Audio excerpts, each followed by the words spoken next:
What's good, guys? I'm John the Chief, and for today's video, it is the Awakening regular co-op world record run. This time, the relic runner is Jared TK. The support runners are me, Volatile Epic Volt, and it's Chicos.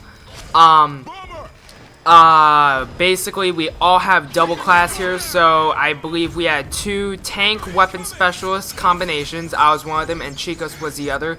And I believe Volatile Epic Volt was a medic weapon specialist, and that was our combination that we were going with.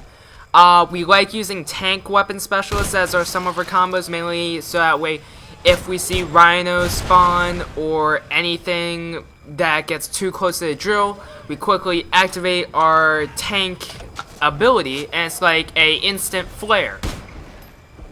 So it becomes really handy in a lot of situations that deal with rhinos and phantoms.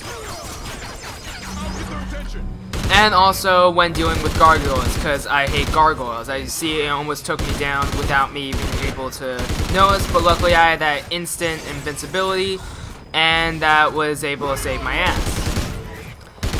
So, the guns that I'm going to be using are the Ripper and the Bulldog. Again, like always, every single map I use a Bulldog, at least for the regular runs, because the Bulldog is probably the best weapon to be guarding a drill. It has probably the highest damage per second, so you can kill things the fastest with that weapon than any other weapon.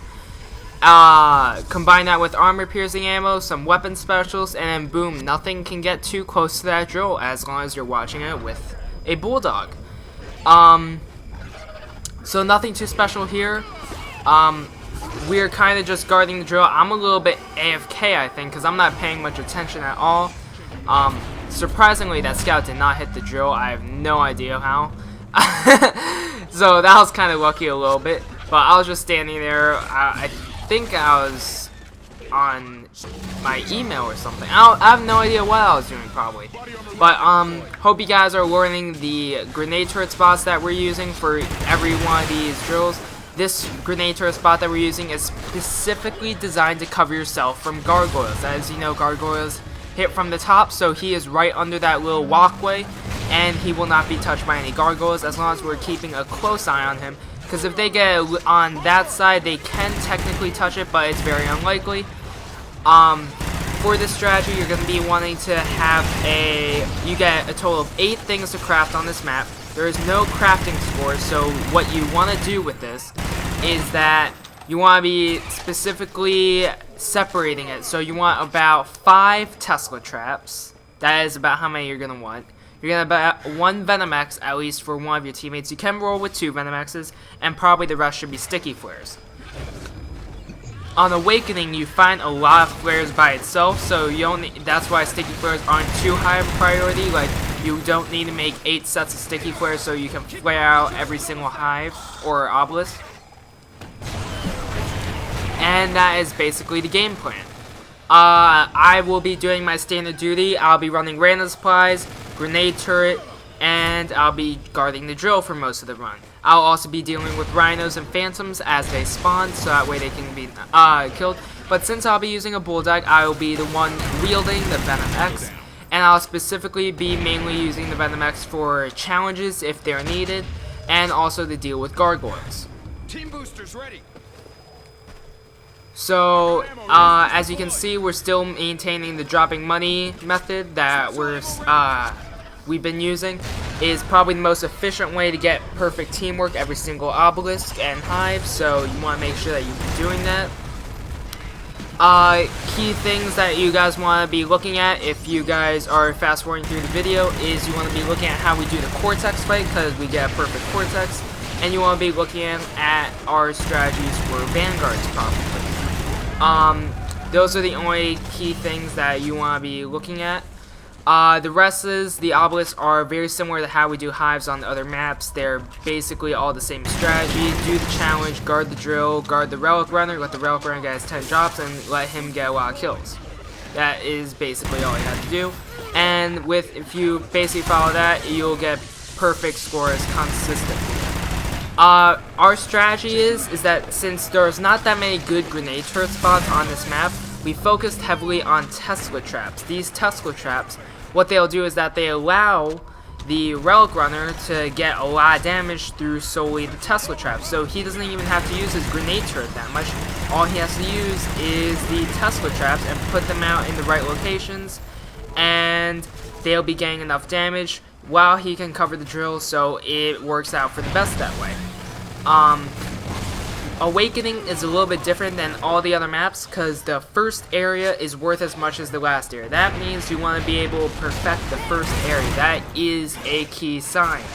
If you cannot perfect the first area, you're not going to get a good score because the first area should be the easiest, and since it's worth the same amount, that should be a pretty high priority. Guard the drill from the little things like the scouts and the hunters is a must-have. You must be trying to go for perfect drills every single time. Throughout this game, I think Jared loses only 700 score for first area, so that is really good. He barely lost any score. He lost most of his score through personal skill, and as from the gargoyles. Gargoyles can be really annoying because of the way they act. They just are extremely annoying. I hate gargoyles. If you guys have ever seen me play, I always bitch about gargoyles. They're literally my least favorite thing in the game. So, again, we have the same strategy. We are spamming tank abilities and weapon special abilities to help guard the drill and help guard Jared. Jared did really well during this run. For quite some time, I believe we had the cross-console world record. And, yeah, so it was a good run. We could have had a much higher score, except that for some reason the escape went floppy. I have no idea how the escape... The only thing that we're not totally sure about is the escape, because according to the scores that added up, he only got 30,000 with relics multipliers off the escape, where in reality you should be getting somewhere around 45 in total for the actual relic escape, somewhere between 45 and 40. So imagine his score but 10k higher, and that's what we would have had if we had a perfect escape for him. But I'm not totally sure what accounts for the escape, because the main thing is that the escape usually is about how fast it is, and we had a platinum by a long shot. I was able to earn a 14k flat, so I don't know how it works exactly because it really confused me. I don't know what else to say about that besides that, because it was actually really weird for me to see that.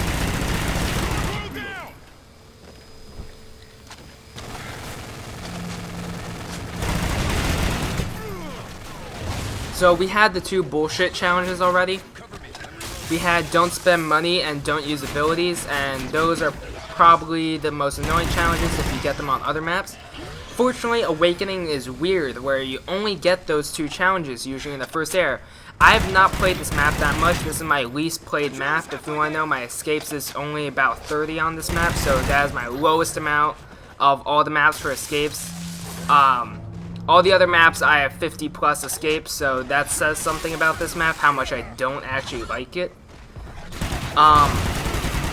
But we still had to do it because we wanted every single #1. I wouldn't be playing it otherwise.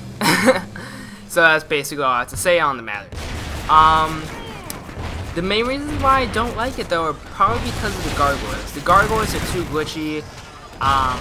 They go into walls sometimes. I've seen it where they've been inside, flat out inside the wall, and they were hitting me anyways, and I used my weapon specialist, couldn't see it, but somehow I was still getting hit by gargoyle bullets, so I was pretty mad. I think I rage quit on the spot on that, because I hate bullshit when it happens to me.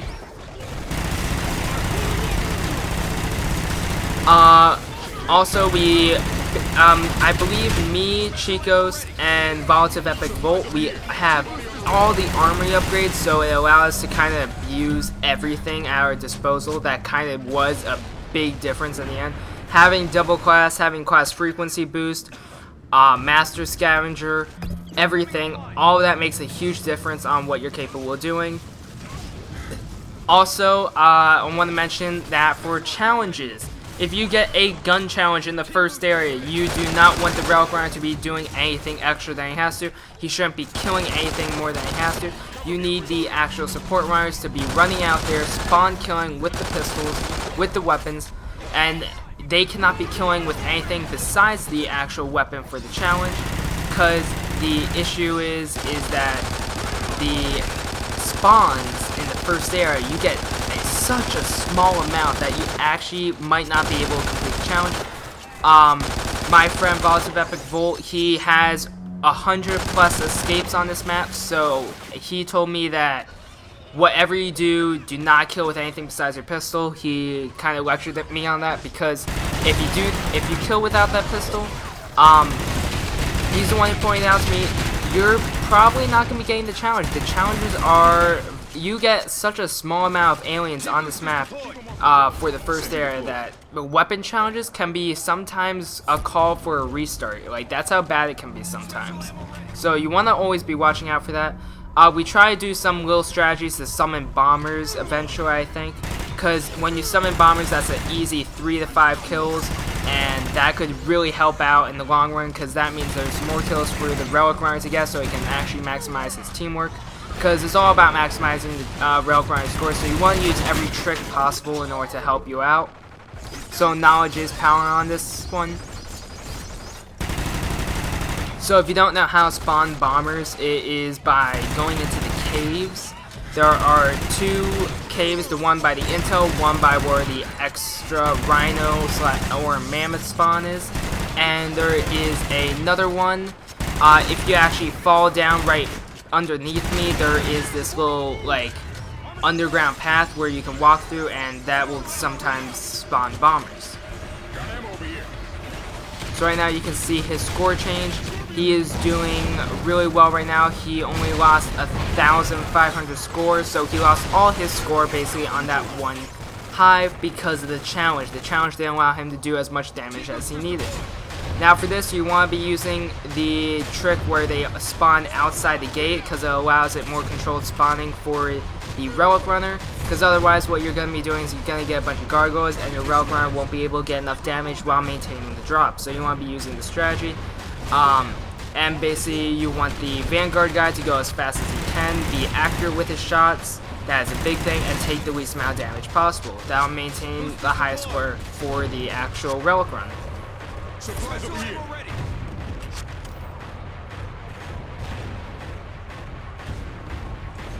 Usually you'll be getting around 24,000 off this hive. The Vanguards, you can't, it's hard to get a flat out perfect on this, but oh well, you do what you can. This is the only one these are the ones that really make a difference though on Relic runs, how you do it, so you want to approach it very similarly. And the big difference is the Cortex fight at the very end. If you're not doing it in the specific way that we do it, you're going to be missing out on about 4,000 score at least. Grenade turret going live. Grenade turret online. They're dive bombing! Scorpions incoming! So it's almost over, and there the Vanguard bonus we got was 4155, which is actually really good.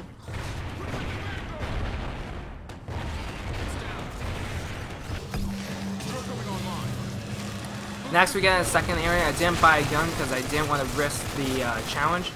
I ended up being really stupid and bought a Remington. I didn't understand why I bought the Remington. I'm now looking back at it. So I did a huge fuck up there. So I run back and I go and pick up the Bulldog. And that means I wasted about $4,500, which was really stupid of me. I kind of did oopsies there, so don't do what I did.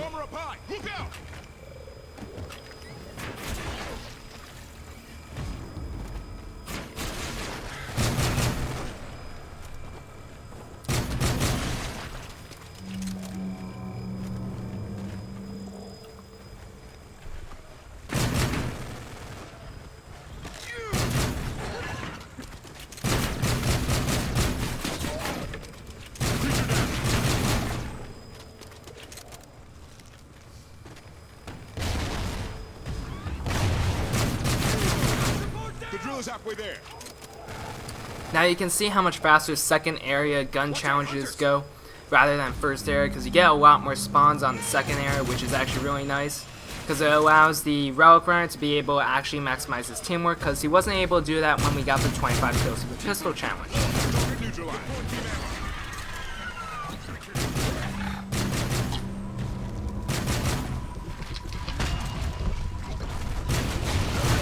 Rhinos spawn on every single obelisk after you do the 3rd obelisk, I believe.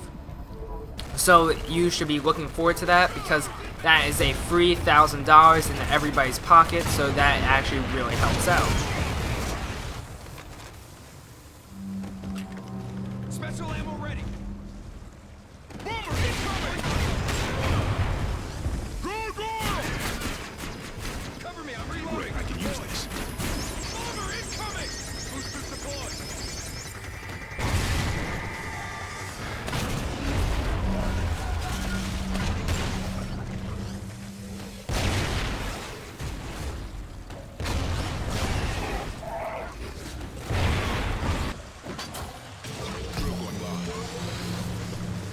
Supplies over here. Body armor ready.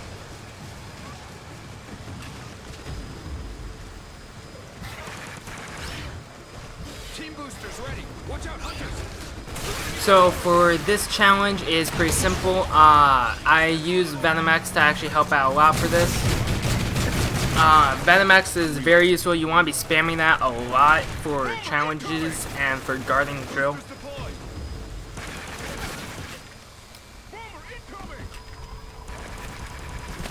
I mainly used it as my long-range weapon though. That was my main priority for it, because I don't have a long-range weapon. I didn't plan on having one because I plan on having a bulldog the whole entire game. Because bulldog is my favorite weapon by far.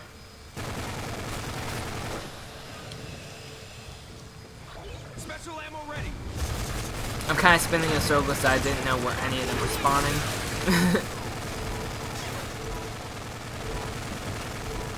The drill's halfway there. Team boosters deployed.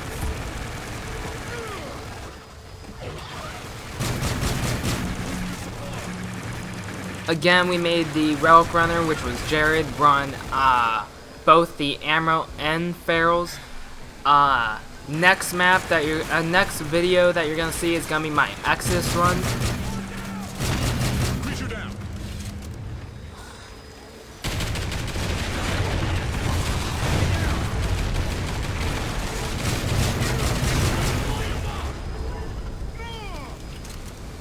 Armor deployed. Team boosters ready. Hunters on the move. Right now his score is doing fine.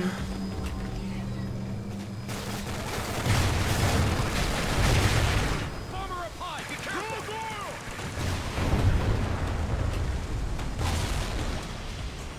Bomber. Boosters deployed. Supplies over here.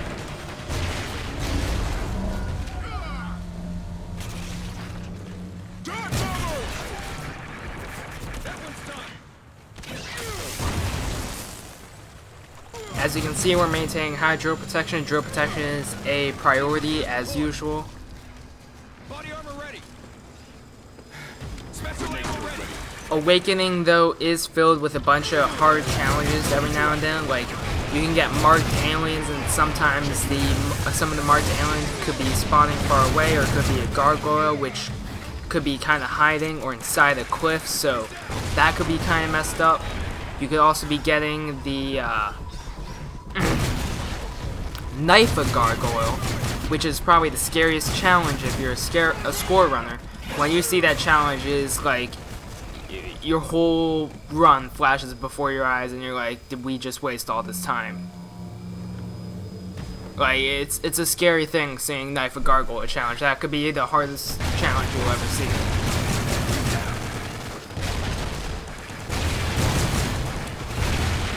Which is one of the advantages of running tank, to be honest. I kind of like that. Tank helps out with that a little bit. Special ammo ready. Keep him off the drill. It's almost there.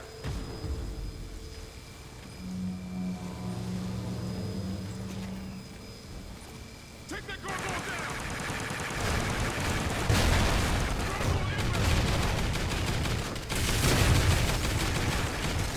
Team boosters ready.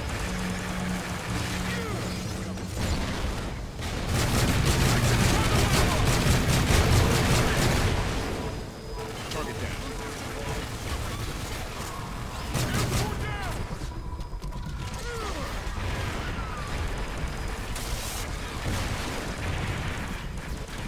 Random supplies aren't that useful in my opinion on this map. This is the only map where I kind of don't like them because they don't seem to give many good stuff.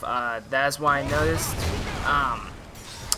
So yeah, like I hardly ever see it give me flares or trophy systems, unlike Nightfall and Point of Contact, where, as you can see from my videos, that it was just loaded with flares and trophy systems. Like we got it constantly, where it was to the point where it was like a little bit broken how many flares we were getting to use.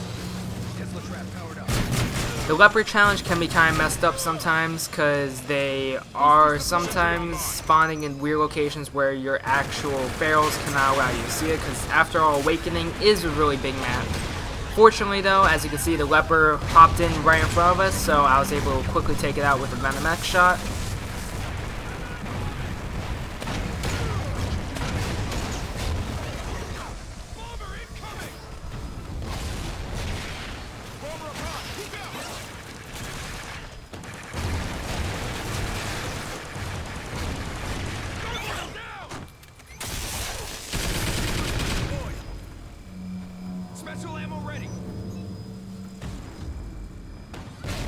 Nothing too special again is going on in these obelisks, that's any real different between this and the other maps. Luckily for you guys, you're gonna see what it's like from the score runner perspective on the next video that I have for you, where I got a 718 on Exodus. 717. But there was quite a few areas where I could have improved my scores, such as I lost 1400 score right off the bat from a crafting thing that we had for a mistake where someone built a disruptor which we didn't need. So that was one thing of crafting that I couldn't make immediately. So if I had that extra thing of crafting, that would have been 1400 more score, and that would have put me in 718s.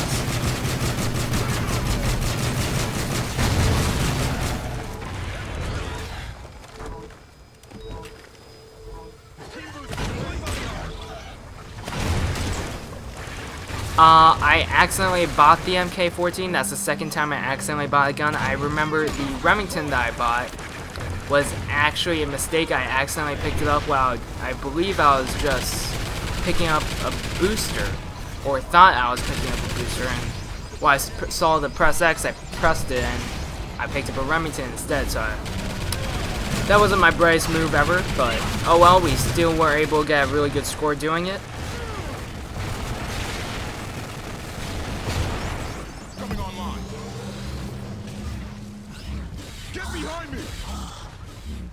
So for this one, we had to change locations, because normally I like that location that I just put the grenade turret in. But what happened was that I realized the challenge was bad where it was on the opposite side, so I ended up having to switch where Jared was in order for us to be able to do the challenge. Because we realized it was too much of a pain in order to actually just keep dragging, running over there in order to throw down armor or anything. So we ended up deciding quickly that I had to go over there and move the grenade turret, so that way we were able to do the actual challenge well, while still making sure that he's well guarded. Because I see all the spawns there and I know that it's unsafe for him to be there anymore, and I just quickly grab the grenade turret and haul ass, so that way I know that he has to be over there. Team boosters deployed.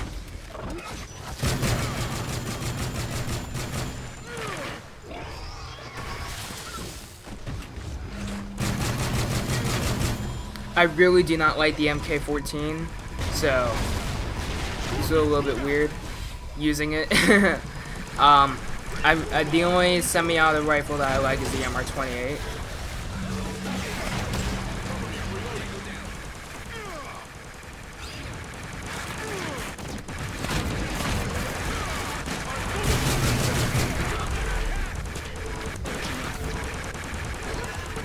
And that should be next hit for the challenge, and we are good.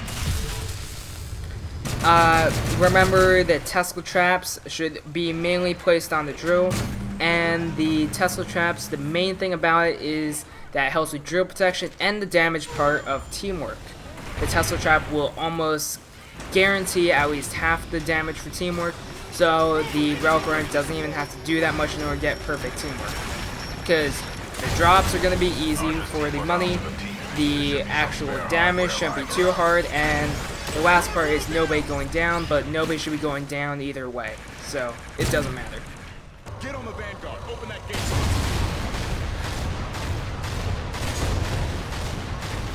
Boosters deployed.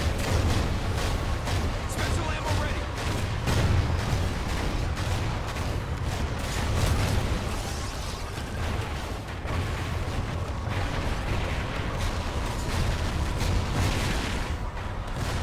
Again, we're doing the same thing. It works the same on this door as it works on the other wall, so you want to be kind of doing this trick also. Team boosters ready. It helps with maintaining the damage for the Relic Runner, and also allows you to achieve maximum score.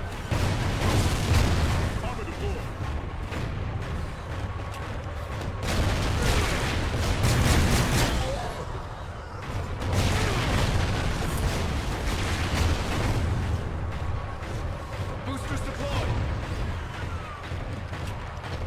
Team boosters ready.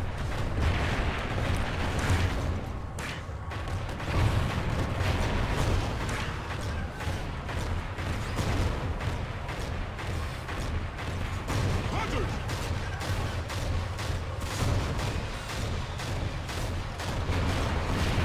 Good job, Sip 1. You breached the inner wall.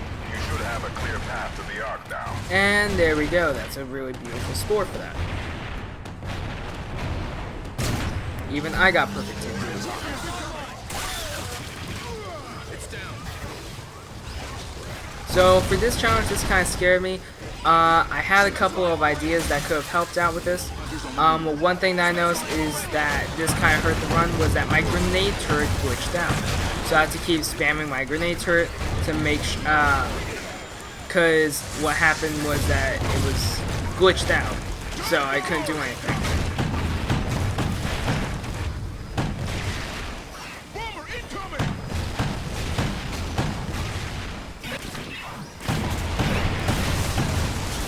Body armor ready. Grenade turret can randomly glitch out to where your sentry gun is. I don't know what causes it. It kind of really is frustrating because it happens to me a lot on two-player score runs. And if this happens on a two-player score run, that could be costly to run. And it's just really frustrating when you're playing like an hour of hard work and then boom, it all just comes down to a glitch that happens and it just screws up your whole entire run. Supplies over here.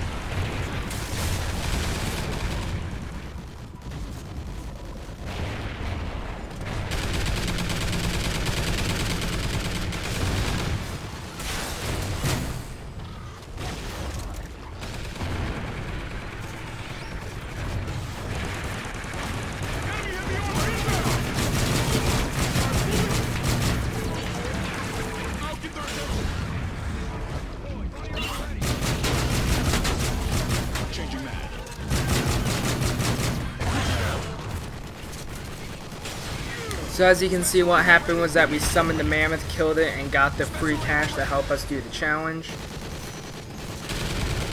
Helped out a lot for that.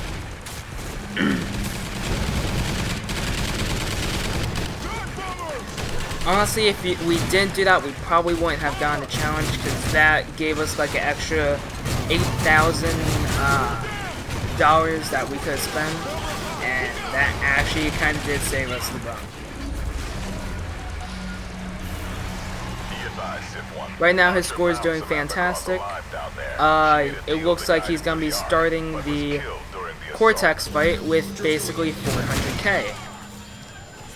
Which means that with 400k starting, you could get 28k off the Cortex, and somebody only landed with a 462. His escape was weird. I don't know how to explain what happened on the escape.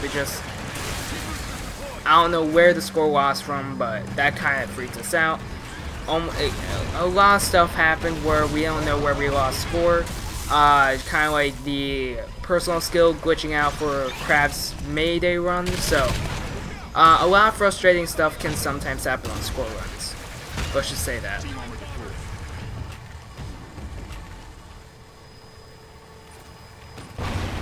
Redeploy.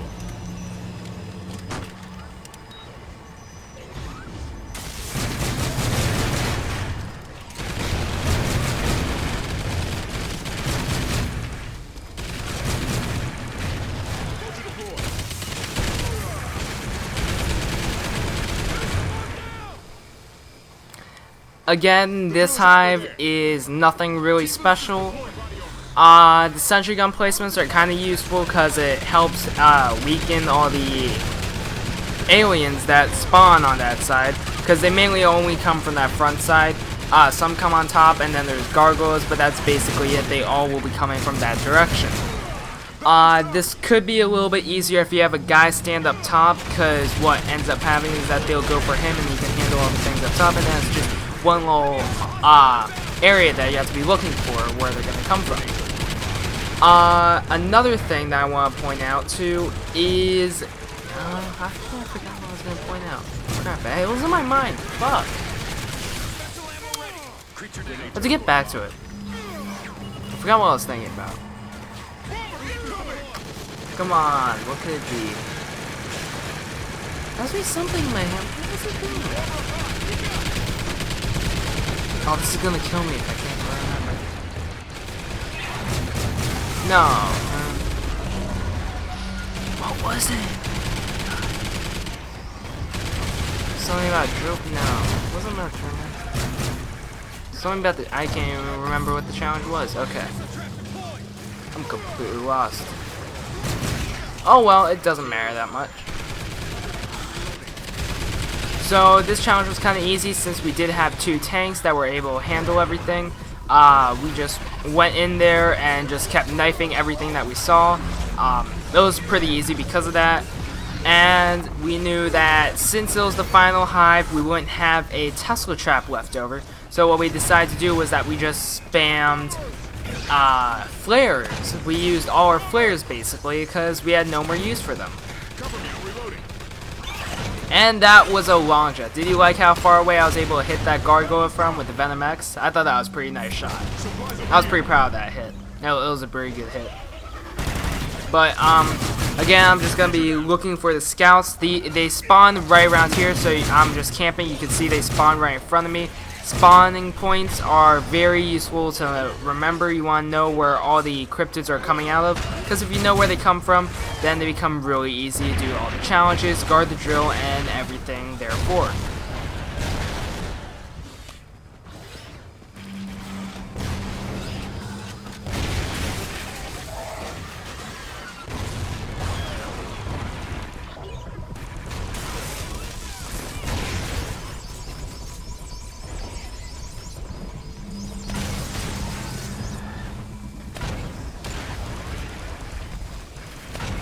And after this, we're going to be heading for the Cortex. The Cortex has a very easy strategy that you're going to do, but it takes a long time. The Cortex fight should be around 15 minutes in total, because it takes quite a while to maximize your Cortex score.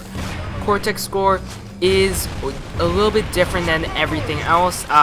It's kind of like, it's one of the weird tricks that you're going to have to know in order to get actually a perfect score on this map.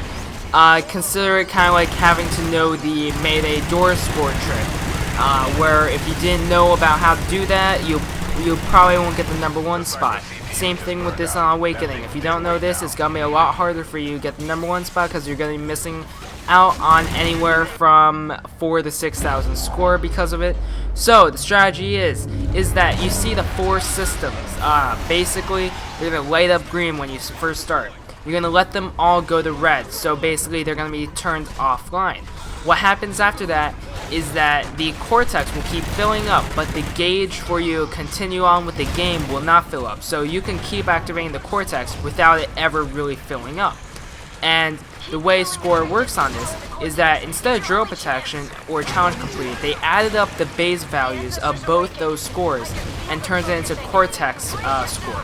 And the Cortex score is determined by how many times you activate the Cortex. But if you guard all 4 systems, you're not going to activate the Cortex the 9 times that you need in order to actually get your perfect score. In the co-op, you're going to need 9 times in order to activate. So I'm just gonna speed through it because it's just a bunch of boring. And know you're doing it right when you let all 4 systems go down and then you get EMP. So all sentry guns and grenade turrets are gonna be destroyed, and that's how you know you're doing it right. When all of them are destroyed, you gotta plan on that. That happens every single time you do this. So right when you start off the this Cortex fight, you're not going to want to be buying any sentry guns to help guard you or your teammates, because when you activate those sentry guns, they're going to die in like less than a minute, because you're going to let all 4 systems go to red. You want to do this at the beginning, that way you don't get rhino spawns while charging up the Cortex. If you do this later, you sometimes get rhinos, and this just makes it a little bit easier to handle everything. All you'll be getting are hunters, scorpions, and scouts, so it is actually very easy to handle. You let your teammates get you let your relic runner get most of the kills.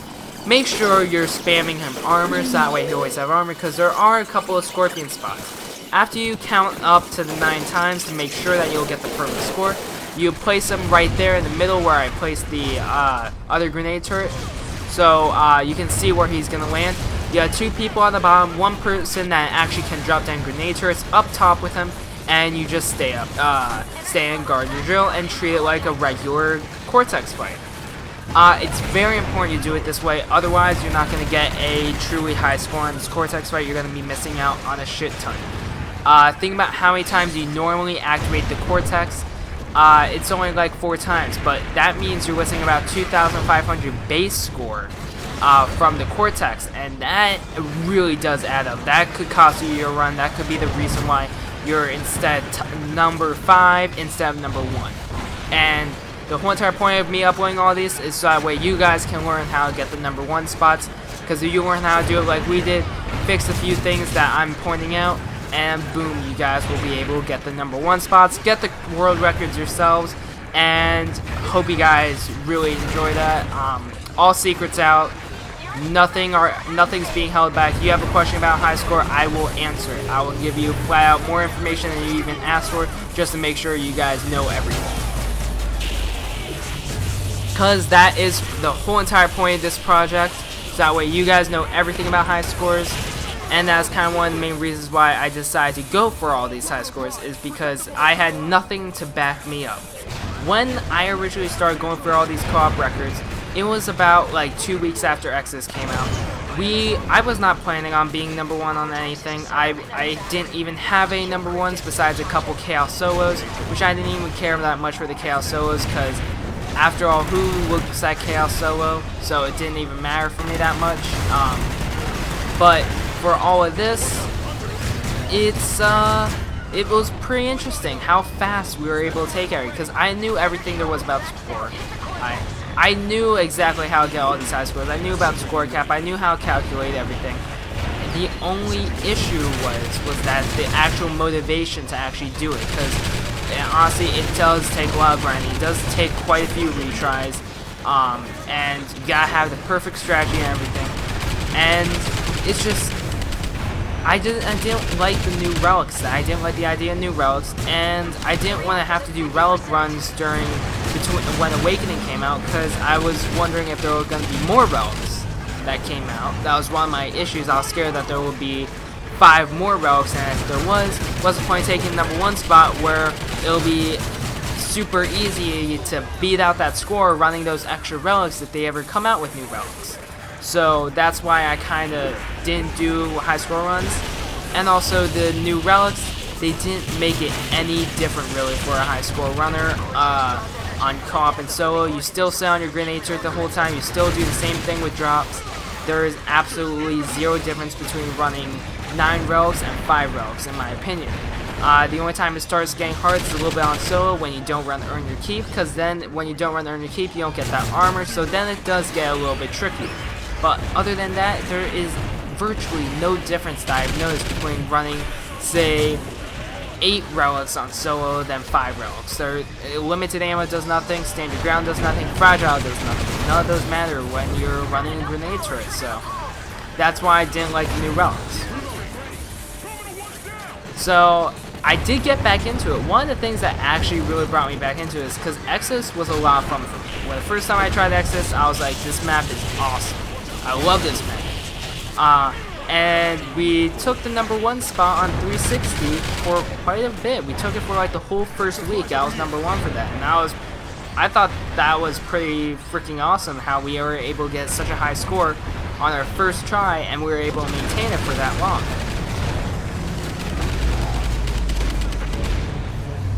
So you can see right here, we're still doing the same thing as always. I'm guarding the bomb floor. I think I'm guarding it by myself for some reason. I don't even know why though.